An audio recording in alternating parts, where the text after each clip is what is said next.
it's based on a survey that was conducted by the United Way Toronto, interviewing tenant households between 2009 and 2010. And you might recall the vertical poverty report United Way Toronto released on that survey. They gave us permission to take the data set from that survey, as well as we use data that we ourselves collected in Parkdale, with the help of at least one person in the audience, actually more than one. And they allowed us to use that data to analyze specifically the housing conditions of families with children. So there were just over 1,500 families with children represented in the data. And that survey was based on a random sample of all rental apartment units in Toronto that were built between 1950 and 1980. So it's as close as you can get to a representative snapshot of what are really the housing conditions in these particular types of buildings in that moment, 2009, 2010. And it's important to note that this housing stock is extremely important in Toronto. About half of all Toronto's population or households are renter households, and about half of those households live in these kind of buildings, rental towers built between 1950 and 1980. So this really represents thousands of, well, hundreds of thousands of households. We also conducted focus groups with more than 100 service providers and more than 30 parents in the many neighborhood clusters in which the survey was carried out. And we're examining inadequate housing, risk of homelessness, and hidden homelessness. So this depicts the neighborhood clusters in which there was oversampling. The United Way conducted oversampling in clusters of neighborhoods where there was a family poverty rate greater than 25%. Although there were surveys carried out across the city of Toronto, this is where the majority of surveys are based. So the first thing that really leaps out when we look at the families with children who responded to this survey is the vast overrepresentation of racialized and immigrant families. So as you can see, and as Azar already mentioned, in the city of Toronto as a whole, about half of all residents identify as members of racialized communities, and about half of residents were born outside of Canada. But in this survey, more than 80% of respondents identify as racialized, and more than 80% were born outside of Canada. So we already see that there's a strong overrepresentation of racialized and immigrant communities in these buildings. And as you'll see as the presentation continues, that means that there's a strong overrepresentation of these racialized and immigrant families at risk of homelessness and in very inadequate housing. I'll also draw your attention to the fact that lone parent families also make up a disproportionate percentage of this survey sample and of residents of these buildings. I'll also note the differences in terms of what we call immigrant status, which in this case doesn't relate to people's legal status in Canada, whether they're permanent residents or, for example, refugee permits, but rather the length of time in Canada.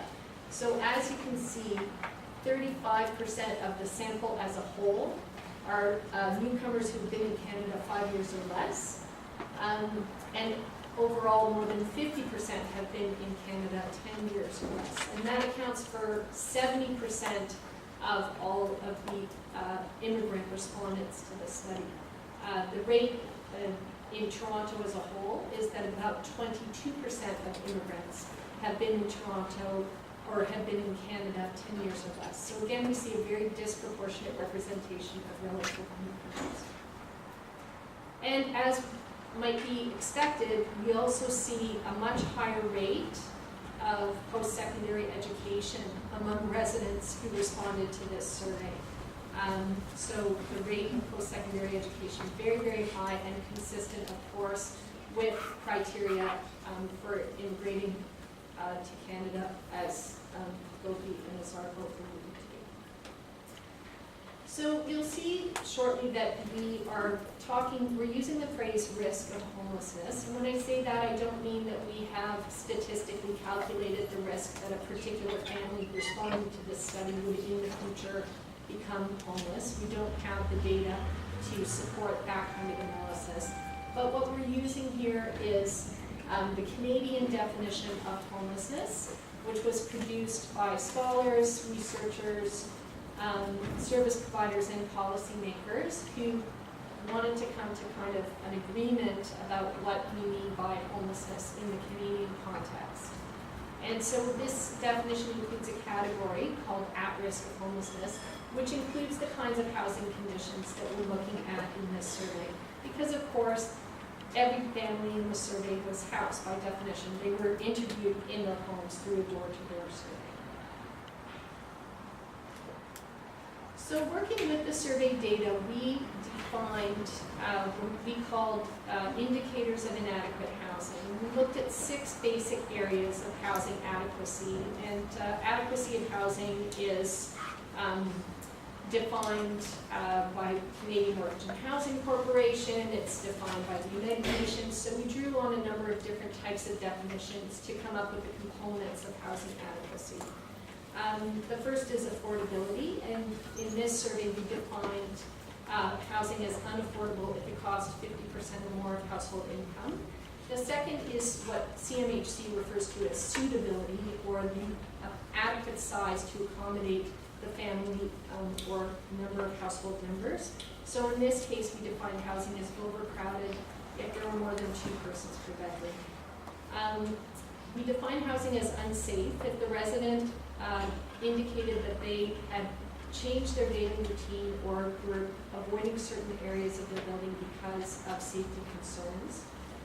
We defined it as insecure if residents reported that they had been behind on rent in the previous year, because as we know, arrears in rent are the leading cause of eviction in Ontario. We also looked at the condition both of the unit and of the building.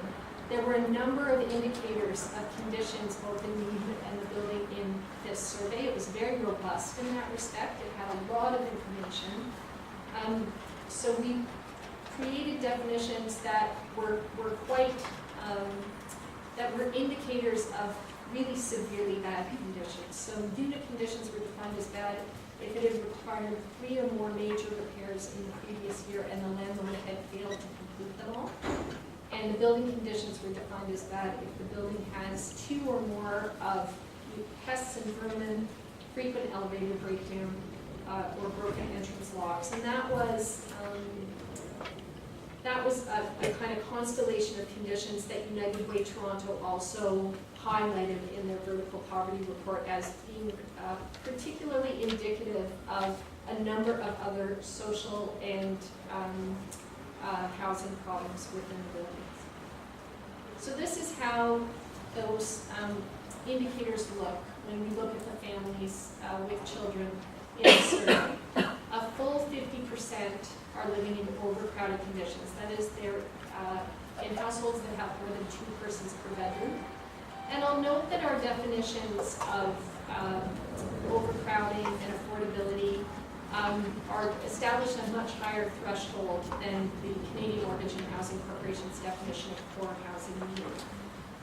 So, for example, 2 people per bedroom is quite a lot more crowded than CMHC would define as overcrowded. And likewise, our affordability threshold of 50% of household income is a lot higher than CMHC's definition of 30%. So these really, each of these indicators represents a very severe housing problem in and of itself. So almost half of all buildings were in bad condition. And about 1/3 of all households were in housing that they could not afford, again by our definition of 50% or more of household income. And about 1/4 were in units that were in bad condition that required 3 or more repairs that had not been completed, felt unsafe in their homes and were avoiding certain areas and changing their routines because of those safety concerns, so their safety issues were impacting on their everyday lives. And more than 1/5 had been behind on the rent in the previous year and were at risk of eviction. But then we wanted to understand what are the different levels of severity of housing problems that families are facing. So in order to look at that, we created what we call the Risk of Homelessness Index, which is essentially just a count of the number of different areas in which a family is facing problems. So we define families as adequately housed if they had no indicators of inadequate housing. That is, if their housing was affordable, of a suitable size, in good condition, the building was in good condition, they were not at risk of eviction, and they had no major safety concerns, which I think we can probably in this room all agree is what we could have as a basic expectation of housing adequacy, right? That's not asking a lot. That's really just asking for housing that, as Gopi mentioned, elevates people above the conditions of homelessness. We define families as inadequately housed and at some risk of homelessness if they were facing one or two indicators of inadequate housing. Now that could be in any area. It could be that their housing is unaffordable and overcrowded, or it could be that they're trading off. They're in a place they can afford, but they've had to become very overcrowded in order to afford it, which, as Gopi described, is really the situation that most families in low income are facing. We define them as at severe risk of homelessness if there were 3 to 4 indicators of inadequacy, and as at critical risk if they were facing problems in all basic areas of housing adequacy. And this is what it looks like, and this was kind of the headline finding of this study. As you can see, only 11% of families living in these aging rental towers are actually adequately housed and have housing that meets all basic standards of adequacy.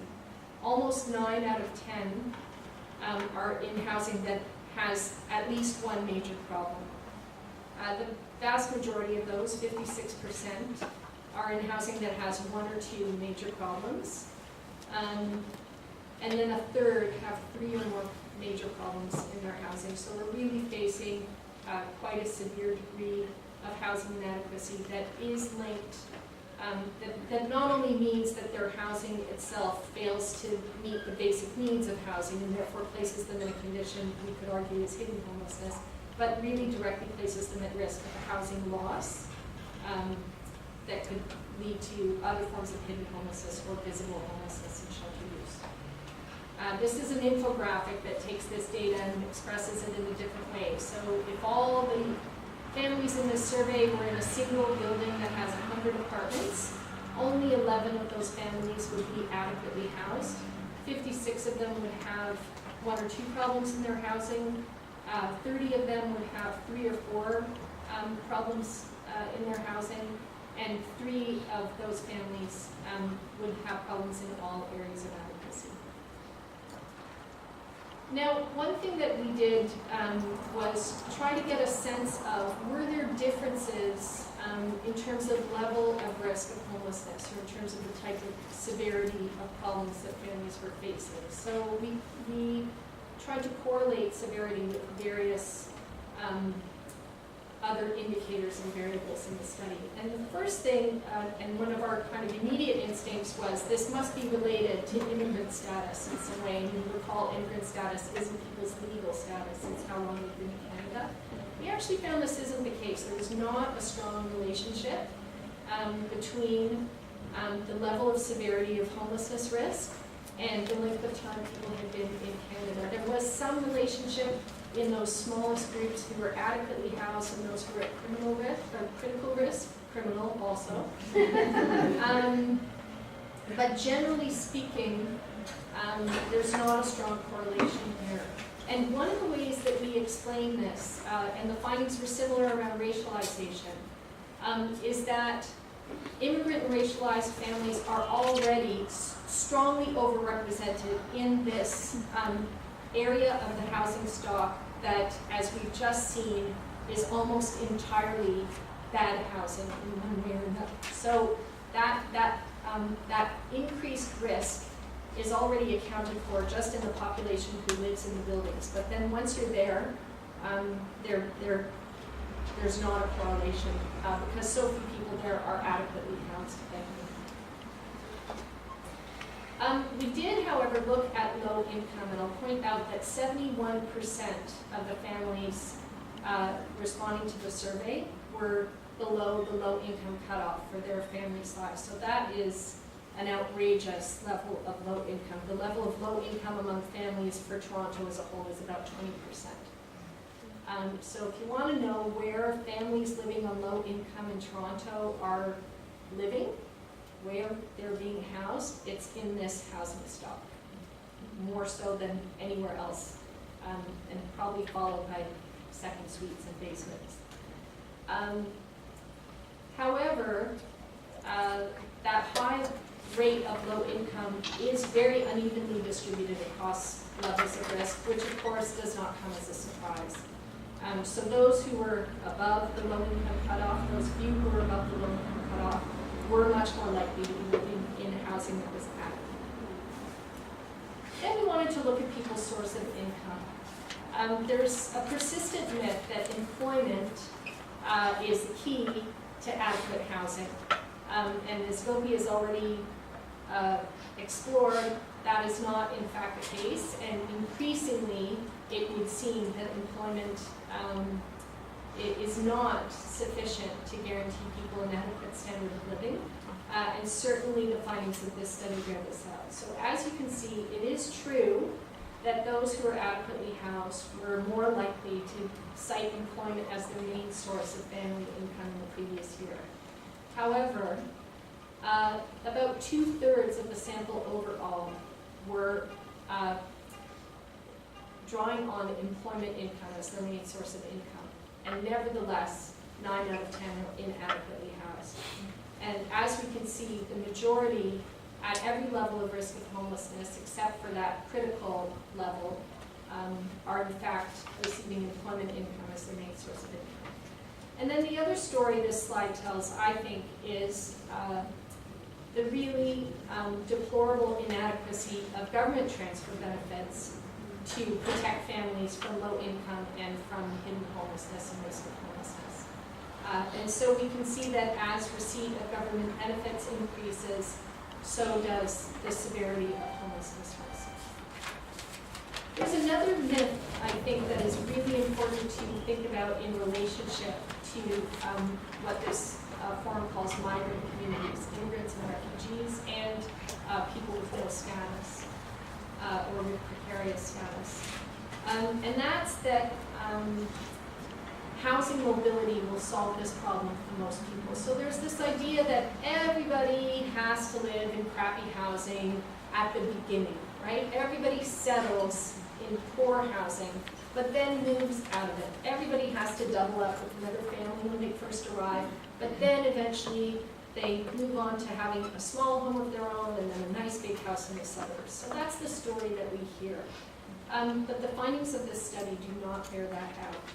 When we didn't have longitudinal data, we didn't follow these families from where they were living and check in with them at a later point, but we did ask them if they were to move from the current apartment, what would be their reason for moving? And the purpose of that question was to get a sense of, okay, for how many people is this poor housing a temporary sacrifice on the way to something better? How many people are viewing this as, they're socking away their money, so they're trying to live at as low of a rent as possible, they're doubling up so that they can save and have that down payment?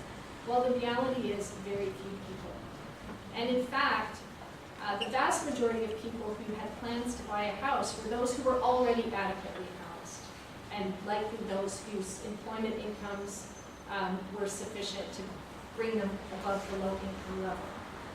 But among those who were in housing conditions where they were facing severe problems in their housing, very few had that expectation that they would move on to buy a home of their own. The vast majority said that if they were to move, it would be for reasons related to the problems they were facing in their current housing, whether it's too expensive or too small, or the maintenance is poor.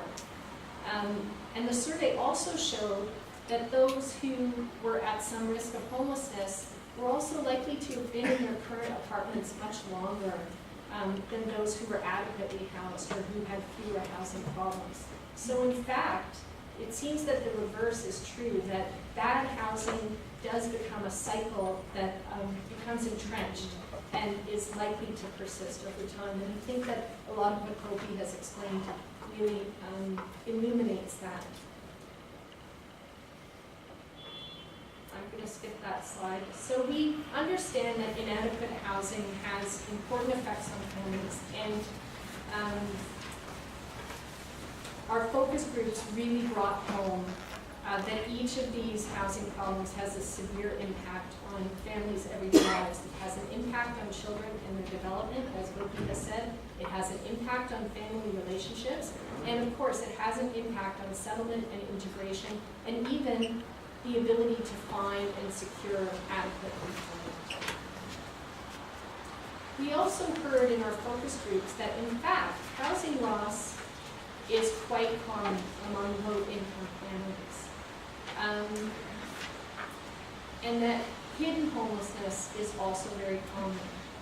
But most families who lose their housing either because of violence in the home, which is the most common precursor of homelessness for families with children, it must be said, or whether it was due to eviction or unaffordability or intolerable housing conditions, most families who lose their homes do not go into the shelter system. They do not access family shelters. In fact, they double up with other families, most likely those nearby in the same neighborhood who themselves are facing exactly the same conditions.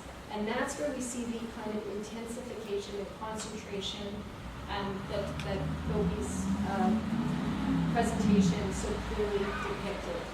And I think that this is important to keep in mind because, as Azar pointed out, the types of statistics that the city currently has access to and the types of data the city has access to are based on who's in shelters, who's accessing the Streets to Homes program. And so the depiction is that immigrants are underrepresented in those types of programs, and therefore their housing must be okay. I don't disagree with Azar that the services available to immigrants and refugees are a critical component of helping them avoid the shelter system. However, I would argue that that underrepresentation is not an indication of the adequacy of the housing among immigrants and refugees. Instead, it's an indication of this doubling up and not accessing the services that are necessary.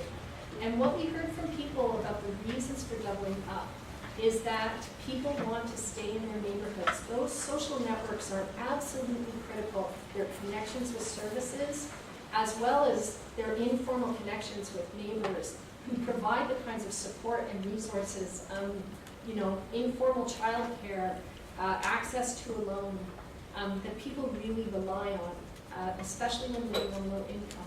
And because the emergency shelter system for families is not dispersed throughout the city, but rather concentrated in very particular neighborhoods, people really fear entering that system because it will take them away from those networks, and it'll take them away from their children's schools, from the subsidized daycare spot that they've finally been lucky enough to get. And so it's well worth sacrificing the access to services that they might get by entering the shelter system to double up and stay in their own neighborhoods. I'm going to end there, actually, although I did have a little bit about recommendations. I'll let your eyes dwell on that slide for a moment. This is what participants wanted to see.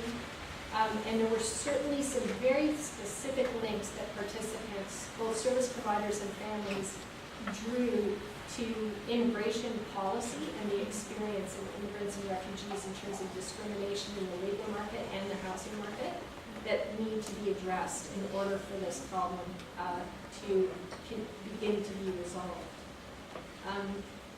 However, our report focused on some very simple and direct recommendations at each level of government.